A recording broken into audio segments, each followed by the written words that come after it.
The following program was made possible by a grant from the Pew Charitable Trusts. The minimum monthly payments due, APR 22.65% for best rate, 24.65% for standard rate. Minimum finance charge 50 cents. See cardholder agreement for details. Offer ends Sunday.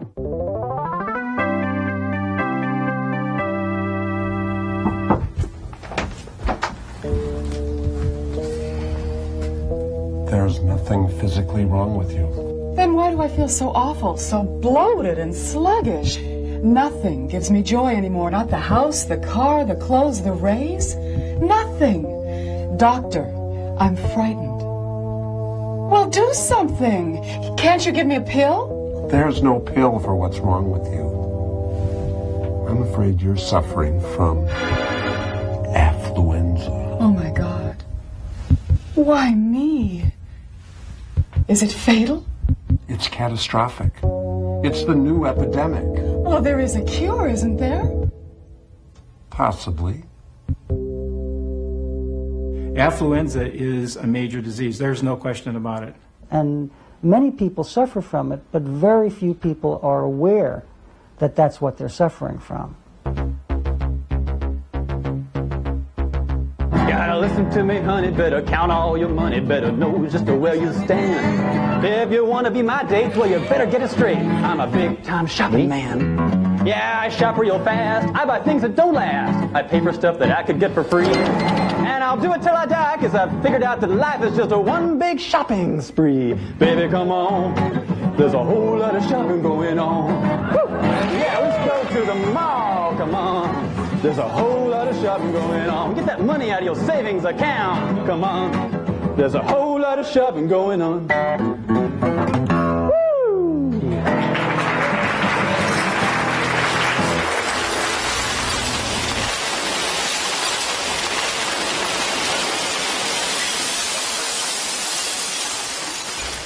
Hi, I'm Scott Simon. Are you spending more now but enjoying it less?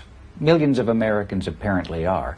We're filling our lives with things and then telling public opinion pollsters and clergy and psychiatrists and friends that we feel empty inside. Never before, it seems, has so much meant so little to so many. There's a universal feeling in this nation that we have become too materialistic, too greedy, too selfish, too self-absorbed, and that we need to bring back into balance the enduring values that have guided this country over generations. Some call the affliction affluenza. Untreated, it can cause permanent discontent. Affluenza's costs and consequences for us, for our families and communities, for future generations, and the earth itself are immense, though often concealed. We human beings, especially in this century, have been producing and consuming at a rate that far exceeds the ability of the planet to either absorb our pollution or replenish the stock.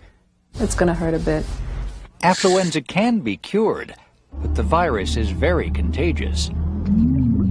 Why now, pay later. And it's been spreading for quite a while.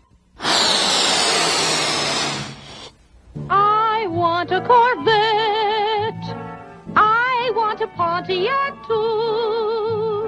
Let's go all out and buy a Cadillac too. I can hardly wait for this dream to come true. Are you old enough to remember the 50s, that golden age of prosperity following the Second World War? It's a great life, eh, Bob? And tomorrow will be even better for you and for all the people.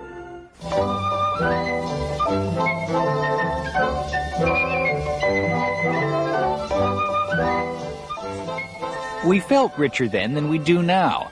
A famous book at the time called America the Affluent Society. A book whose title would be laughable today. People would reject it, even though we have actually, in terms of gross national product and so forth, more than twice as much. Everybody's home has got twice as much stuff in it. Back in 1958, only 4% of American homes had dishwashers. Now more than half do. Less than 1% had color televisions. Now it's 97%. And there were no microwaves, VCRs, or personal computers. Four-car garage is probably because of storage. You never have enough storage. And so, you know, you never have enough garages. Never enough. So much stuff, so little space. Even though the average new house has grown larger every decade. Now many new homes have 3-car garages, nearly 900 square feet of garage space alone, which is almost the size of an entire home in the 50s. Oh, darling, it's going to be just perfect. You're about to enter a beautiful, exciting, wonderful new world. The world of 1960. A wonderful new world of Fords. In that gilded new world, hardly any new cars had air conditioning. Today, more than 90% do. Economy cars now offer more features than luxury cars did then. Color's important. I don't worry too much about gas mileage at all. It's not something that I look at. A lot of money. Yes, it is. Today's hottest selling cars are expensive, gas-hungry sport utility vehicles. A lot of people, it's a status symbol, so they're willing to spend the $30,000 to $40,000 to drive one of these vehicles. Yes, fun to see, fun to drive, fun to buy. The new Chevrolet. Just as they did in the 50s, new cars still help us keep up with the Joneses. But these days we find it more appealing to fly. We fly 25 times as much as we did then. Sometimes we fly just to shop. Don't just stand there, give me your credit card. Well, those East Coast stores really knock me out. They leave the West behind. Potomac Mills attracts more visitors than any other site in Virginia. This shopping mall is such a popular tourist destination, airlines offer excursion flights here from distant cities. And where are you from? Dallas area. Potomac Mills is a discount supermall divided into what are euphemistically called neighborhoods. Shopping malls have really become the centers of many communities. Children, as well as adults, see a shopping center as just the natural destination to fill a bored life. 70% of us visit malls each week, more than attend churches or synagogues. On average, we shop 6 hours a week and spend only 40 minutes playing with our children. You shop, spend money, what else matters? It's a happy-go-spending world, reflected in the windows of the suburban shopping centers where they go to buy. By 1987, America had more shopping malls than high schools. Few mall shoppers come with any intention of purchasing a particular product. Most buy largely on impulse. Oh, party snacks. As this old sales training film suggests, that's no accident. And here's that most important store decision of all, the impulse purchase. To make people hungry for as many things as possible. Hungry enough to buy a lot more than they planned to. Buy the half-price dress. The cocktail party will come. Have you been to Potomac Mills this month? It was an ingratiatingly clever ad campaign that first lured me to Potomac Mills Mall. Shopping is therapy. Listen to that little voice in your head. Shop, shop, shop, shop. You can buy happiness. Just don't pay retail for it. But even wholesale, the price is higher than most of us seem able to afford. In fact, the percentage of Americans calling themselves very happy reached its highest point back in 1957. The psychological reality of people is that almost our entire orientation to how we are doing is based on comparison. That's why, as an entire society grows, people don't feel any better because they're still in the same relative position.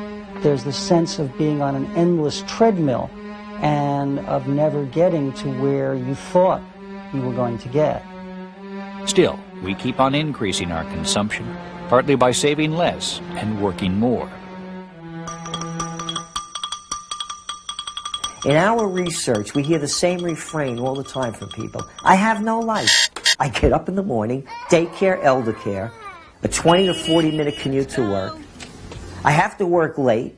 I get home at night, there's laundry, bills to pay, jam something into the microwave oven. I'm exhausted. I go to sleep, I wake up, the routine begins the next day all over again. This is what life has become in America. Would Jesus be agenda-driven? I mean, would he carry a beeper? Can you imagine him getting beeped out of the Last Supper? Richard Swenson, MD. He could be called an affluenza epidemiologist. If you look at all the countries in the world that have the most prosperity, they are the same countries that have the most stress. Dr. Swenson is convinced that much of the pain his patients suffer is a result of what he calls possession overload.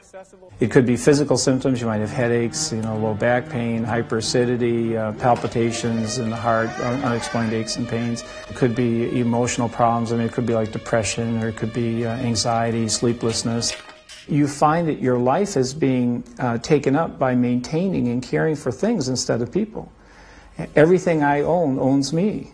And we've had a lot of sickness this year, incredible amount of sickness. Dr. Swenson says Americans in epidemic numbers have been pushed beyond their emotional, physical, and financial limits as they've chased a dream for more. They have exhaustion and their relationships are vaporizing. They're surrounded by all kinds of fun toys, but the meaning has gone.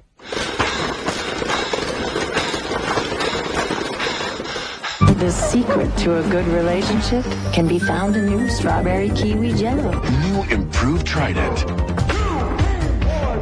Giant slices. Nourish the furniture you love. The stuff dreams are made of. By the age of 20, the average American has seen 1 million commercial messages. APR 22.65% for best rate. Ads are everywhere. If you get the feeling that there's a lot more advertising around than there was when you were a kid, it's not your imagination. Advertising accounts for 2/3 of the space in our newspapers and 40% of our mail. America spends $1 billion a year on billboards alone. The extreme is the billboard that was proposed for outer space that would project logos that would look about the size of the moon, visible to practically everybody on Earth. You got a big future ahead of you, kid. You're going to be asked to endorse products. On average, each of us will spend 1 full year of our lives watching TV commercials. Advertising encourages us to meet non-material needs through material ends. It tells us to buy their product because we'll be loved, we'll be accepted. And also it tells us that we are not lovable and acceptable without buying their product. And the bottom line is that it helps turn citizens into consumers. Attention mall shoppers, there is a clearance at the shoe store. The process begins in childhood. There is a sale at the bookstore. This new game helps whet children's appetites for shopping. There is a clearance at the kitchen store. Yes, my favorite store. The winner is the one who buys the most stuff and gets back to the parking lot first. Saving isn't part of the strategy. 60% of all Americans say that our children are not just materialistic, they're very materialistic. That's actually good news to some people. Children are the fastest growing segment of the consumer market. And many major corporations are finding that the consumer lifestyle starts younger and younger. And if you wait to talk to a person about your product till they're 18 years of age, you probably won't capture them. Obviously, somebody out there is afraid the youngsters might escape. From 1980 to 1995, the amount targeted to reach them rose from $100 million to $1 billion a year.